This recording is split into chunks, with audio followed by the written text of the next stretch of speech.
Hello people of the internet, it's Whodunit Studios here, and today I'm back with another video for you guys today. And I do apologize for my hair, it just does not want to cooperate today. So I was looking back over my channel earlier today, and something popped out at me. I took notice of something. As I was scrolling through some of my older posts, I looked back at my first ever Quest TCG video, and it dawned on me that it has been about 3.5 years since I posted that video. That entire sentence felt wrong. That felt impossible. But it is. It's the truth. It's been 3.5 years since I first introduced you guys to Quest TCG.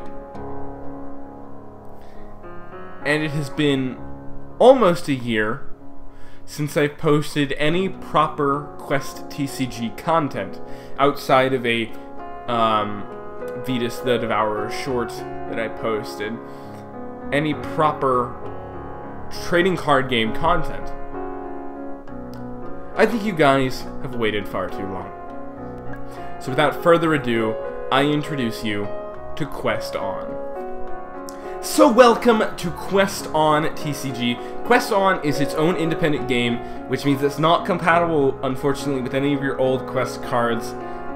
So it's a completely different game. The mechanics are just too different for the cards to be compatible, unfortunately.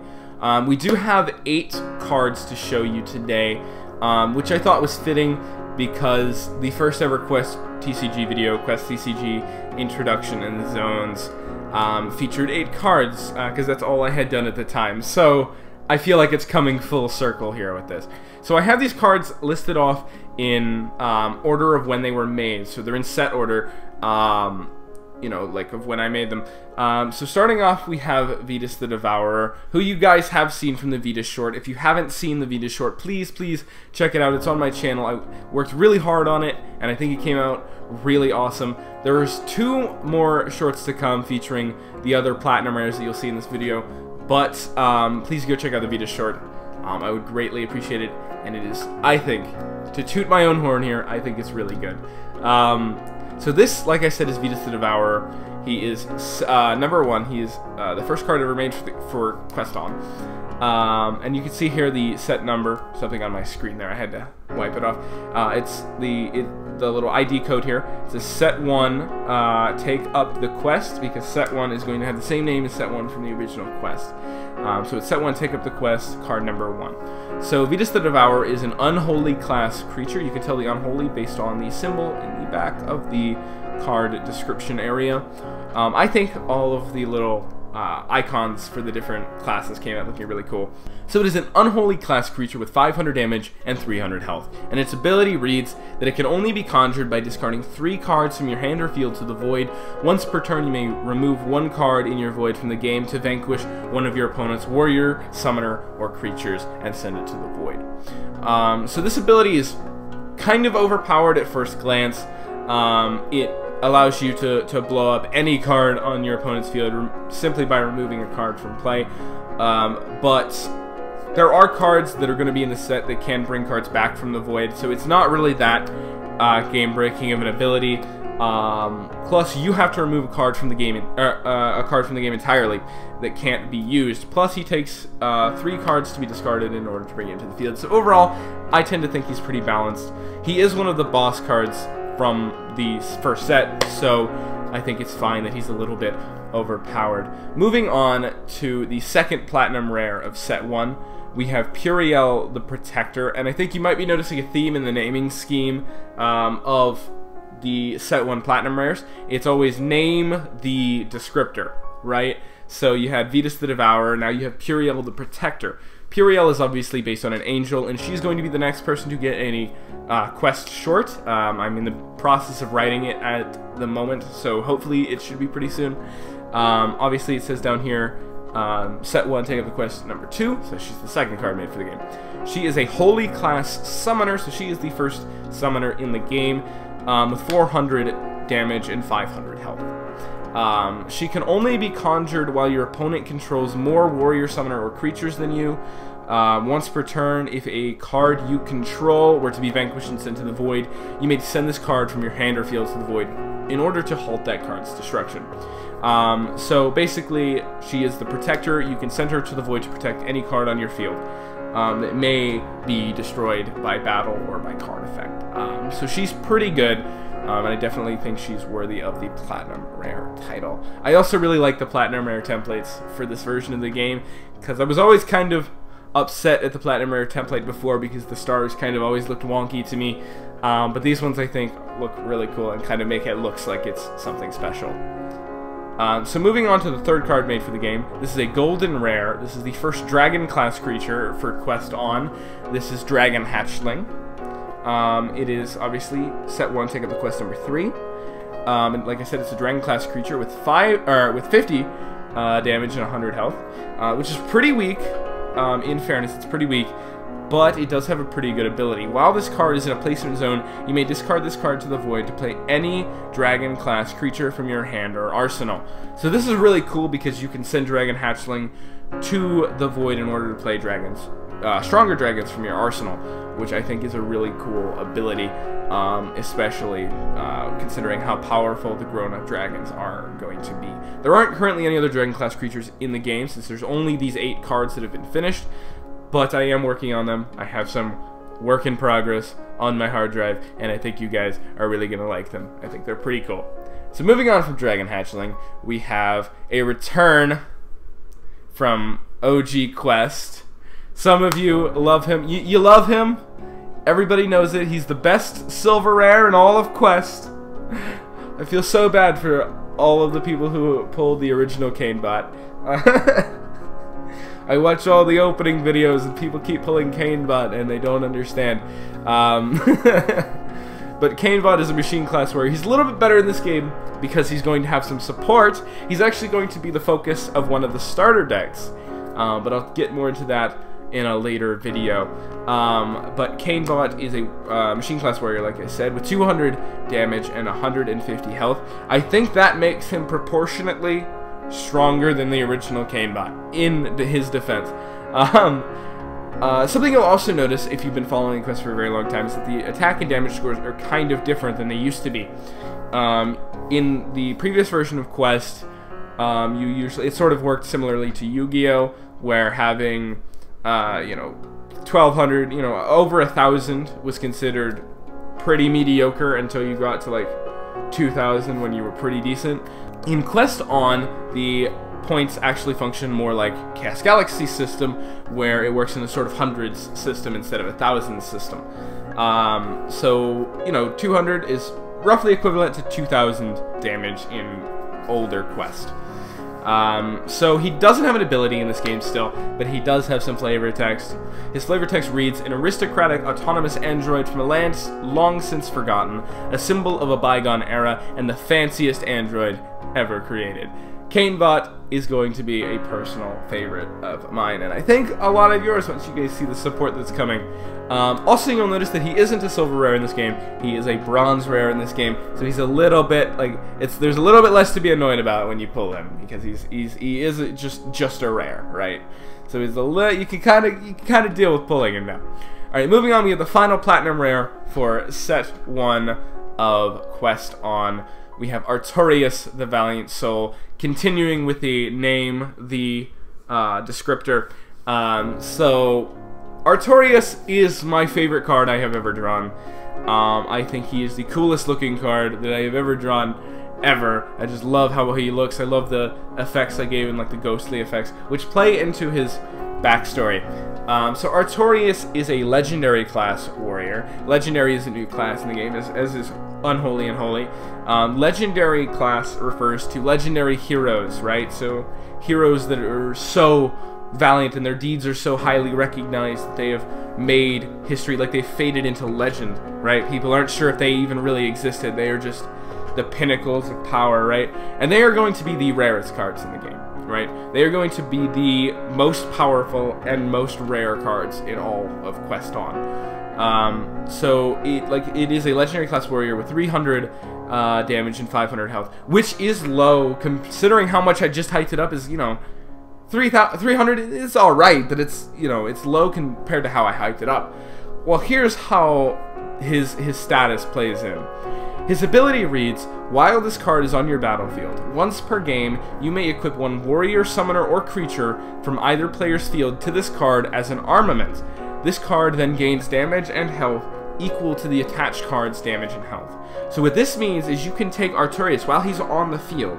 Once per game, you can snatch up any of your opponent's cards, which, you know, say for example, maybe they have a Vitas the Devourer on the field, right? So you can snatch up their Vitas and equip it to your Artemis, and he will gain 500 damage and 300 health. So he will be at what? That's 800. Yes, 800, which is absolutely astronomical. And that's a little bit of a extreme example. I showcased my inability to do math there, I'm aware. But that's a bit of an extreme example, in fairness. But that just goes to show how powerful he is. And that ability plays into his backstory, which you guys will get to see in, I think it'll be the final short for set 1 of Quest On. So I think it'll be the final one. So you'll have Vitas the Devourer, Puri the Protector, and then Artemis will come last. So look forward to that. I love looking at this card because he's my favorite. He is my favorite card I've ever drawn. Do let me know, guys, which card you think that I've shown today is your favorite, right? That you think looks the coolest or that you think has the best ability. Make sure to leave that down in the comments below. I love to talk about that. I love to see what you guys like. So moving on, we have the only common on this list, which is kind of sad. So this is Flame Paladin. He's a common. He's not as impressive as the other cards you've seen, but he is pretty decent. He's a Flame class warrior with 250 damage and 150 health. That sort of sets the standard for like what is average, right? In Quest, right? In Quest On, right? Like that's the sort of baseline. Once per turn, his ability reads, once per turn you may discard one card to destroy one warrior, summoner, or creature on your opponent's battlefield and send it to the void. None of your warrior, summoners, or creatures may attack the turn you activate this effect. So, basically what that means is that you can discard a card to blow up any card on the opponent's field, right? And that is, or what, any warrior, summoner, or creature on their field. I should clarify. Which is awesome, but then none of your cards can attack that turn. So, it's kind of, you know, it's a give and take there, right? So that's what Flame Paladin does. I really like his artwork too, but I think there's something about the perspective of it that I don't like as much, but I still think he looks pretty cool. I really like the glow effects that I did around the fire. I like that. I think it's cool. Okay, so moving on, we have the first bit of Cain bot support, though she doesn't really do a whole lot of supporting on her own. This is Charm bot. So Cain bot and Charm bot are part of the bot archetype. The bot archetype focuses around these robots that sort of work at a casino, right? And that's all I'm going to tell you for now, because the rest is spoilers. There will eventually be a short, I think, about them, but I am also working on a series for Quest On, whether it'll be an animated series or maybe just a comic series, that will follow the adventures of the main protagonist, and he will use the bot archetype. So this is going to be the subject of one of the first starter decks. So Charm bot is a machine class warrior, just like Cain bot, with 100 damage and 100 health. She's relatively weak, if we're being honest here. And she doesn't have an ability. She does have a lot of flavor text. She has a bit of flavor text. There's a little bit of story in here, right? I like to infuse story into my games. I think that's a really fun part. I'm a storyteller at heart, so I like to tell stories through my cards. So her flavor text reads, her creator was an engineer who wasted away his life creating robots at the cost of forming meaningful connections with real people. Near the end of his life, he started work on his masterpiece, Charm bot. With his dying breath, he issued her one single instruction: become someone's friend. And that's exactly what she did. So a lot of the bots are going to have pretty tragic backstories. Charm bots is one of those. As it says in her flavor text, she was created by a engineer who spent his entire life working to create weapons of mass destruction and doing all of these things that he wanted to create powerful androids and robots, but in getting lost in that pursuit, he stopped talking with people. He became a shut-in and only working on his robots.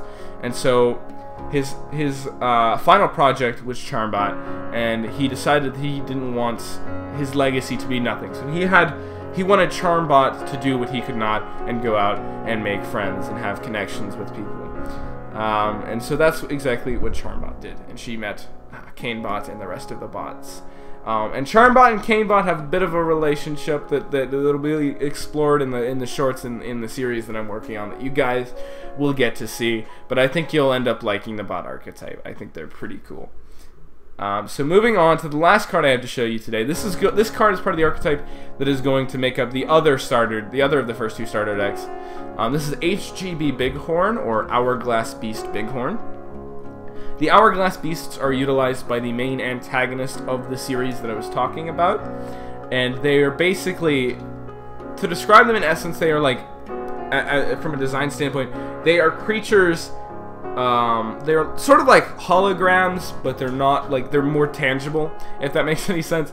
They're pieces of technology that come from the future that this main antagonist brings back in order to wreak some havoc. That I'm trying to stay vague so that I don't spoil the plot of the series until it comes out. But he comes to wreak some havoc with them, and all of their abilities focus around time or turns. So they usually focus around a certain amount of turns passing, or and then the ability activates. So Hourglass Beast Bighorn follows that. So he is a flame class creature. You might be asking why he's a flame class creature. He's not really a fire attribute kind of creature, but I don't really have an earth class in the game yet. I might add that, and if I do, then I would change him. But for right now, my mentality on that is, oh, they're from the desert, right? Because all of the Hourglass Beasts are like desert animals. They're all from the desert, so it's hot in the desert. So that's my mentality. So he's a flame class creature with 250 damage and 250 health, which makes him all around decent. But his ability is pretty killer. Once per game, you may target one warrior creature or summoner your opponent controls and remove it from the game for 2 turns. After those 2 turns have elapsed, the removed card is returned to the field, and this card is vanquished and sent to the void. So what that means, in simpler terms, what that means is that by playing this card, you can then target one card, one warrior creature or summoner that your opponent controls, and just kick it out of the game. It's boom, it's banished. To use Yu-Gi-Oh terms, it's banished, right, for 2 turns. And after those 2 turns have elapsed, it is returned, and then Bighorn is destroyed and sent to the void. But in those 2 turns, so like, by destroying Bighorn, you might be asking, oh, why would I ever want to use this? I'm losing the card at the end of it, right? But if you remove that card, if you remove the enemy monster for 2 turns, well, then you have 2 turns where you can attack either other monsters or where you can attack their castle directly. So that's it's a bit of strategy that plays into the Hourglass Beasts, right? So you could play this and send their Vitas the Devourer off into the ether while you take out their castles. And by the time Vitas gets back, the game is already over, right? So it's a really interesting ability, I think. So that is going to be it for all 8 of the cards that I have to show you today. Oh, I forgot to mention Bighorn is also a silver rare. He's the first silver rare that I've shown you today. See, I really think I need to change the template because it's even hard for me to notice, and I made them. I feel like it needs to be more intense. It needs to be more white, right? So it's more shiny and more poppy. But I'll work on that. So that is all that I have to show you for the cards for this video. So that is going to be all for me today. I've shown you everything of Quest On that there is to show you, and that's all I've got. So thank you for watching the video till the end. I hope you enjoyed, and if you did, please leave a like, comment, and subscribe if you haven't already. Please let me know what your favorite card that I've shown you today was, and down in the comment section below, please let me know. I love talking about this with you guys. I love seeing your thoughts on my cards. If there's anything you think I could improve about the game, just let me know, because I'm always looking for advice on that kind of stuff. So that is all I have for you today. I hope again that you enjoyed the video, and I'll see you guys next time.